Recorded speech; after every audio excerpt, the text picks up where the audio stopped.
And now it's almost like people don't want to go to the movie theater as much to see a movie like that, but they end up seeing it.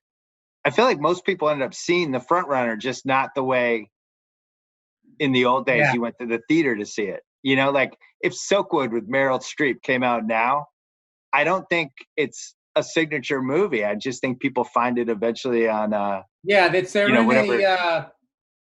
in a transitional period, and I think this pandemic with stuff like our movie is going straight to streaming.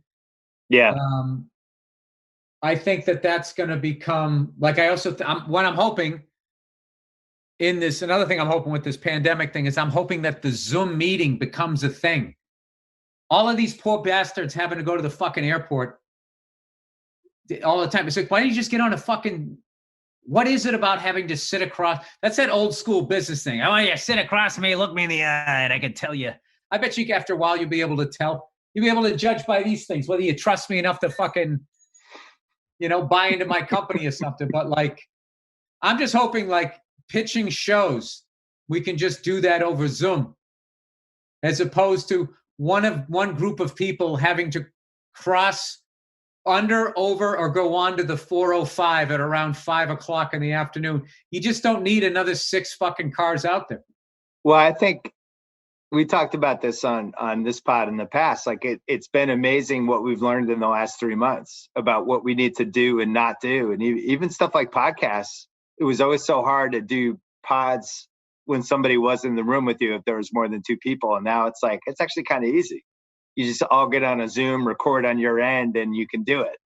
We didn't know that 3 months ago, I think that there's going to be a number of people that continue to do it. As far as like stuff that you need, Chelsea Peretti, hilarious comedian, actor, everything. She's awesome.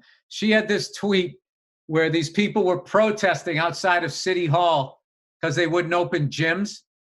And part of the protest is they started doing push-ups and squats outside of the City Hall. And she tweeted, thus proving that you could do push-ups and squats anywhere. Right. And I don't know.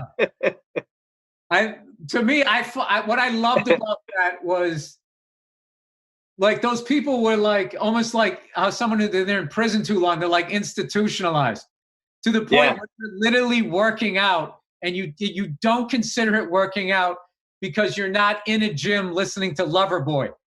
Like that's working out. You know what I mean? But like, right. But if I'm just working out and I'm not in a gym, that doesn't count. Well, I don't know. I always tried to work from home as much as I could, even as my life got more complicated, because I always felt like I was more productive. I could control things more. I just got more shit done. And It's been interesting to watch other people realize that over the past 3 months. Like I never liked to travel for anything I did, because it was like if I go back to New York, that's an entire day flying back. It's 9 hours from going to the airport to the time you land, all that stuff. So I lose a whole day. The Wi-Fi might not work on the airplane. Then you go and you got to cram everything. And then you got to fly back. And I basically lost 2 days. And now I think people are realizing, yeah, let's just hop on Zoom. We'll bang it out. We just joined Spotify 3 months ago. I think what's going to happen. We met all these people on Zoom, and that's it. You need the herd to like whichever way the herd runs. I'm just hoping it doesn't go right back to normal. And like, I think with everything that's going on environmentally, it's better if there's less people driving and less people flying. But just the weird thing, how money works is like, they'll say like, it's this fucking disaster that maybe airlines have to have less flights. Like that's more of a disaster than having fresh air or whatever. But, or maybe I'm just being selfish because I have to travel for a living. And my overwhelming thought when I go to an airport is, where are these people going?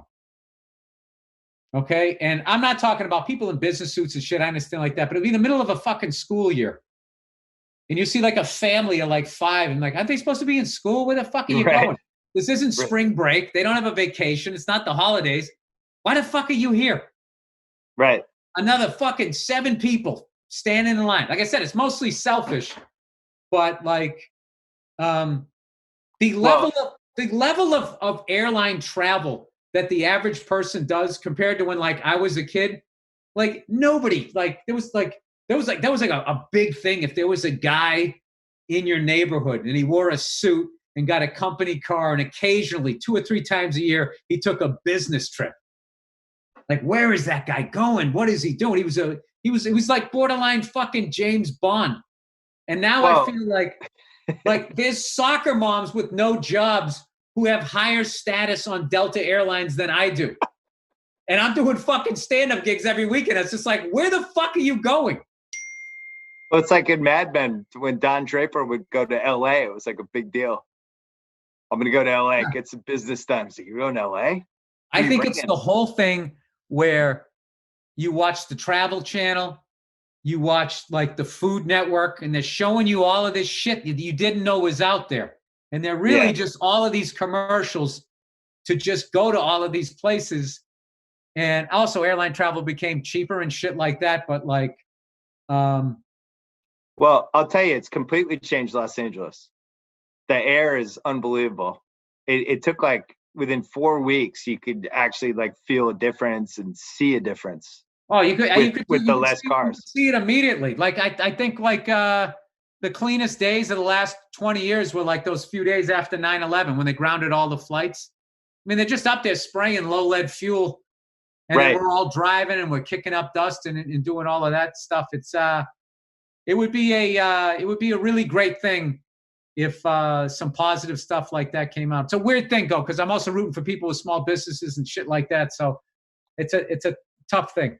Well, I mean, We're getting deep here. We're going above my pay grade here. This is the stuff that I try to avoid thinking about because it gets too frustrating. Everybody starts screaming and typing to me in capital letters. yeah, but we could learn lessons from it. Like we could have weeks that are designated to be like no travel. Let's try to get the earth back for a week and things like that. There might be things to learn.